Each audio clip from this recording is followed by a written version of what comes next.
Cancer.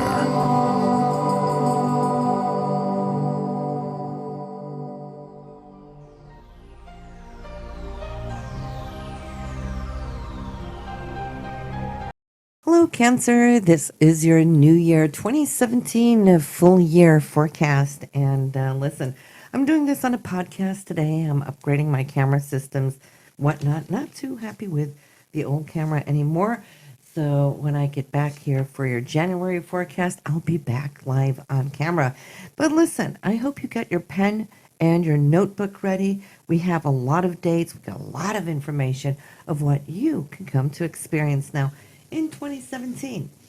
Now, we're going to be looking at all the retrogrades. All the planets are going to retrograde here this year, except Mars. More on that later, though.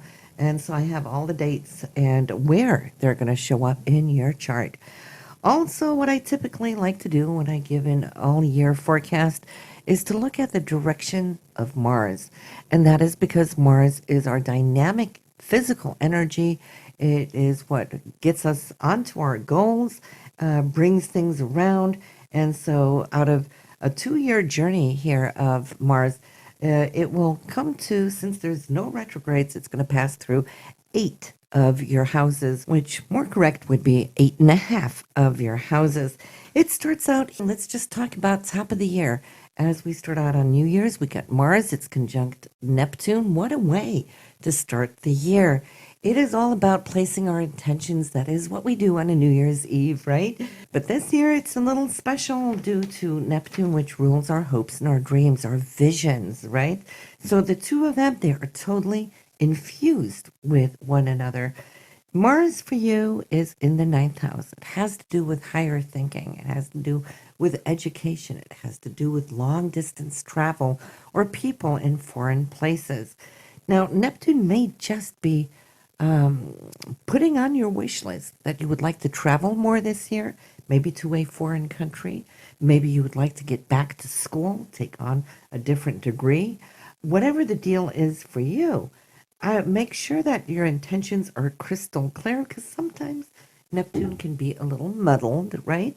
We know that it can spin illusions and whatnot. So we want to make sure that our goals, our intentions are realistic.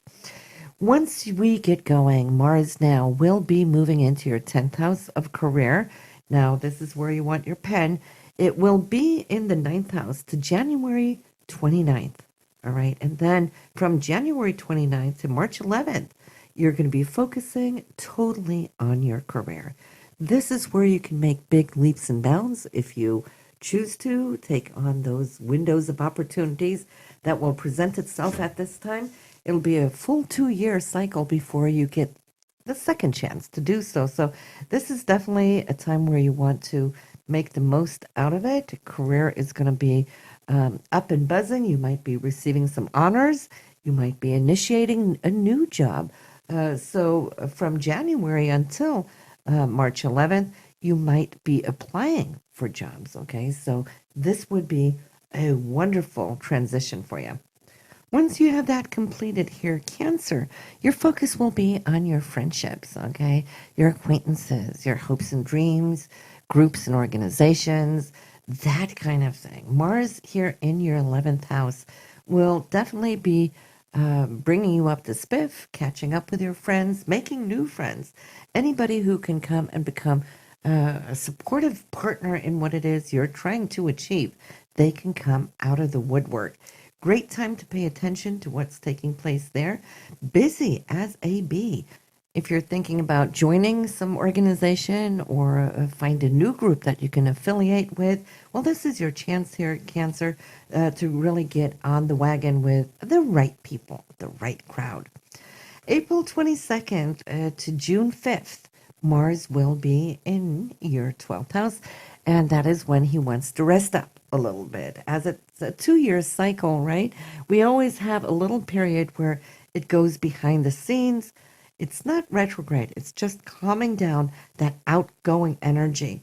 The 12th house has to do with your subconsciousness, has to do with spirituality, has to do with creativity, that kind of thing, the sanctuary that we need for our souls and spirit. It's a time to go to the spa, to do yoga, meditation, those inner things that feeds spirit.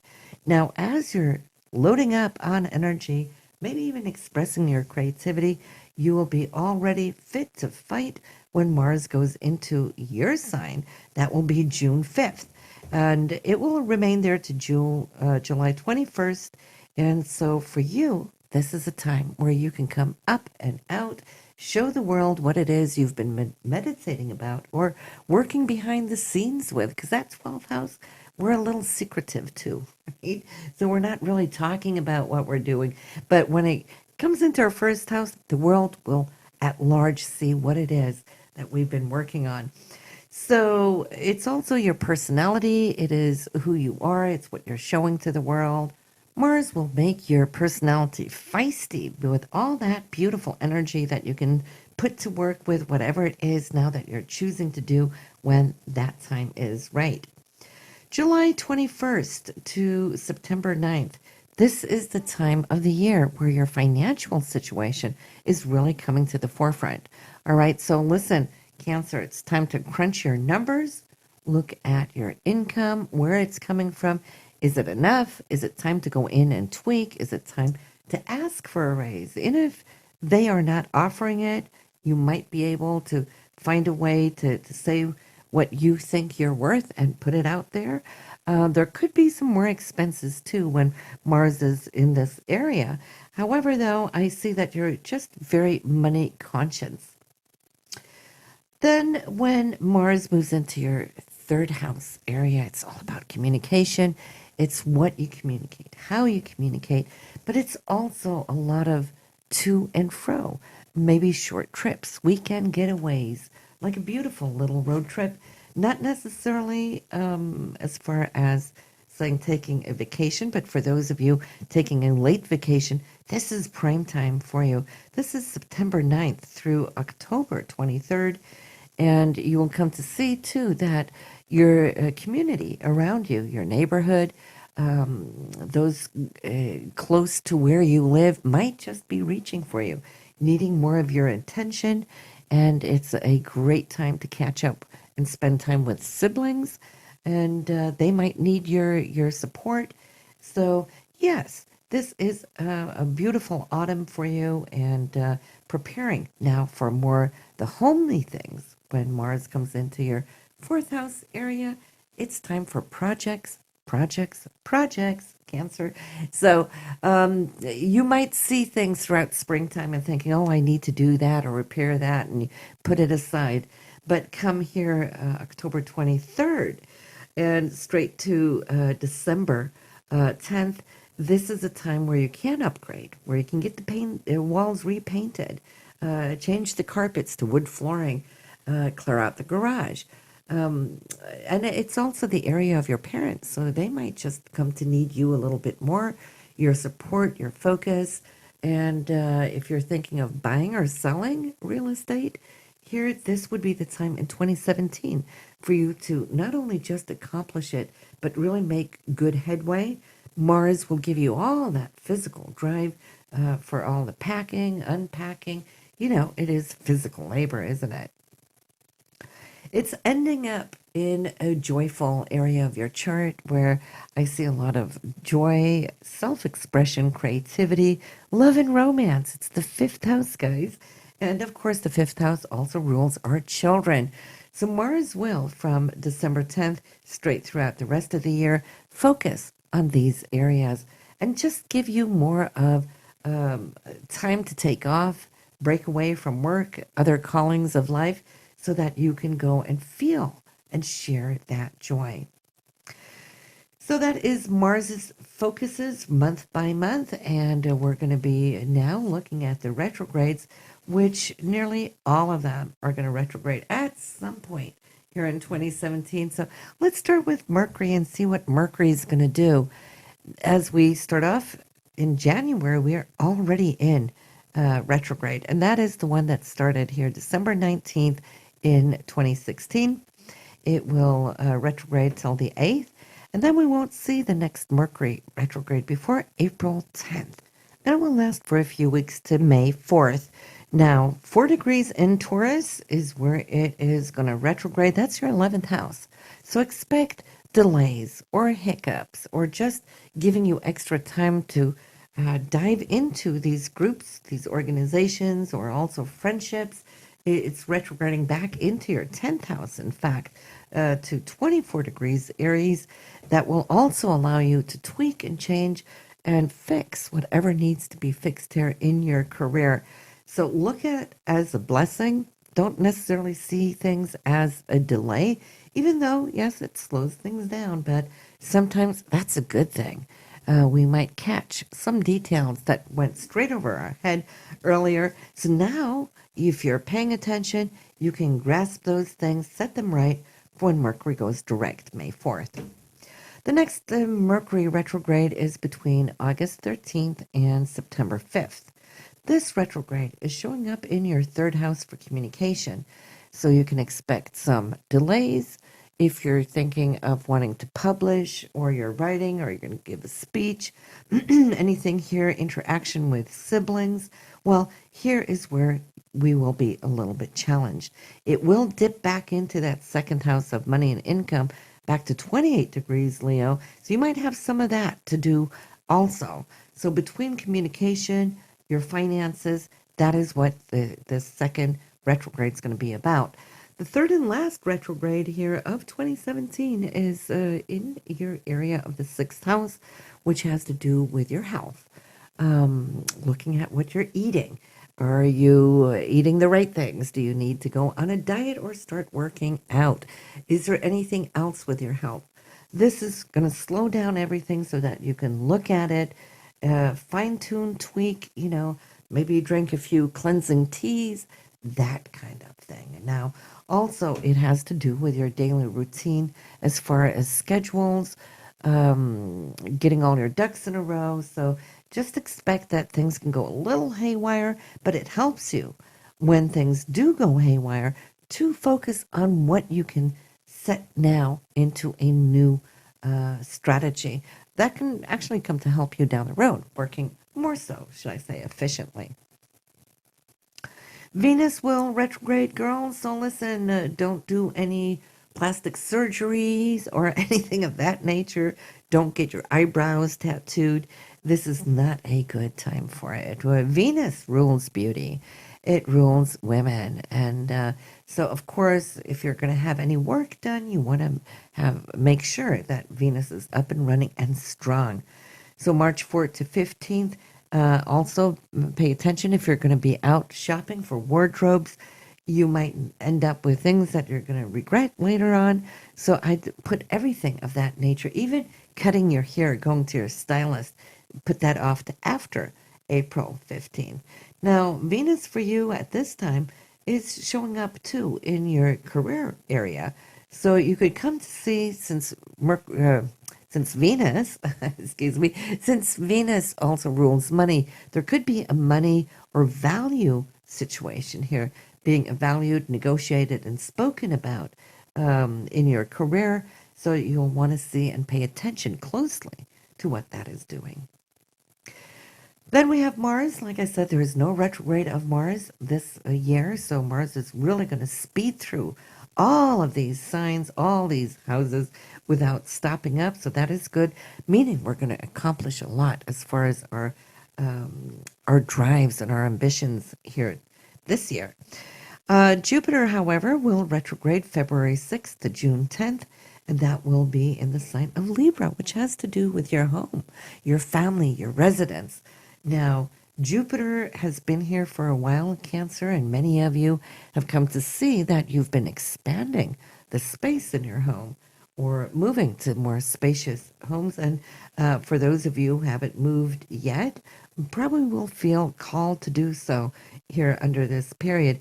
However, you can research, you can browse around and look. I would say it would be good, and it could behoove you to wait till this retrograde is over, just so you can find the best deal and so we don't have anything turning on you down the road. So after June 10th, I'd say June 15th onward, then it could be a great time to put your house on the market. Saturn, karma. All right, it's our sixth house, and April 6th to August 26th, we're going to experience a retrograde here in the sign of Sagittarius.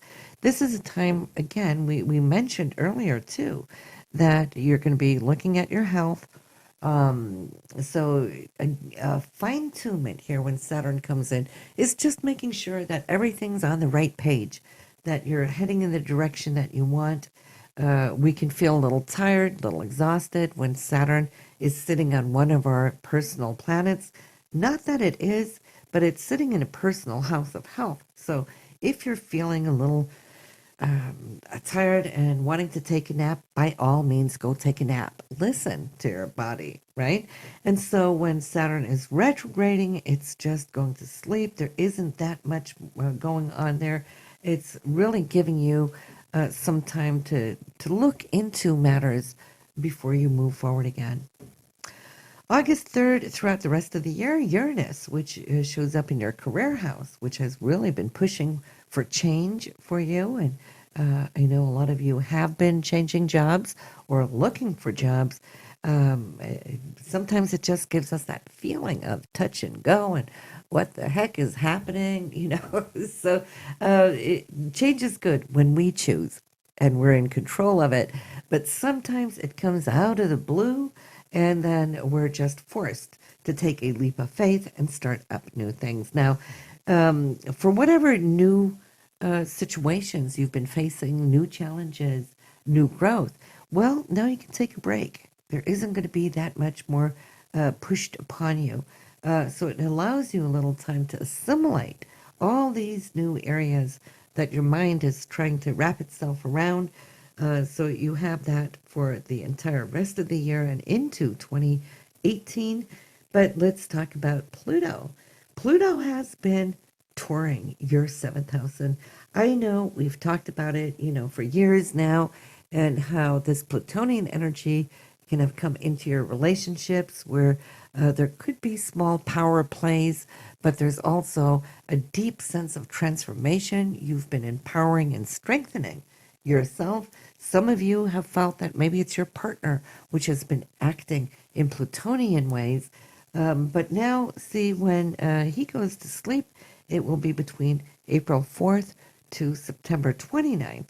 And so that allows both of you, if you're in a relationship, to kind of flow with one another, to support one another, to feel the healing energy of what Pluto has been trying to put into place as far as new routines, new understandings. There's been a lot of kiss and makeup energy for many of you because Pluto can tear apart, rip down, and strip it, but also rebuild magically as if nothing really went down in the first place. That's the magic of Pluto. We get back on our feet quickly. We don't know how it happened, but we do, right? So in the seventh house, Pluto's going to sleep. It's going to give you a little bit more of a calm, I feel, at least in the area of your relationships. We have a couple of minor eclipses throughout 2017. We'll talk about them when we get closer. There's just one I really want to mention right here off the bat, and they're already buzzing about it. It's the total solar eclipse of 2017, August 21st, guys. And they're buzzing about it. Why? Because it's going to be visible here from North America. And that's not always true when we have a total eclipse. There are people actually who travel to the countries upon where the total eclipse will be visible just to be a part of it, to see that diamond come out of the eclipse, which is always so magical to look at. But we're going to be able to experience that here this coming year. But more on that and what it will do astrologically when we get closer to that of August of 2017. We'll make a video and speak more of it. But listen, Cancer, thank you for following here in 2016. Thank you for all your beautiful comments. I so appreciate it. I don't always have the time to go in and respond, but I read everything, so I am so very, very thankful for it. So listen, guys, I wish you a beautiful holiday season. Blessings upon you for 2017. May it be happy and prosperous for you. And I'll see you there for our January forecast.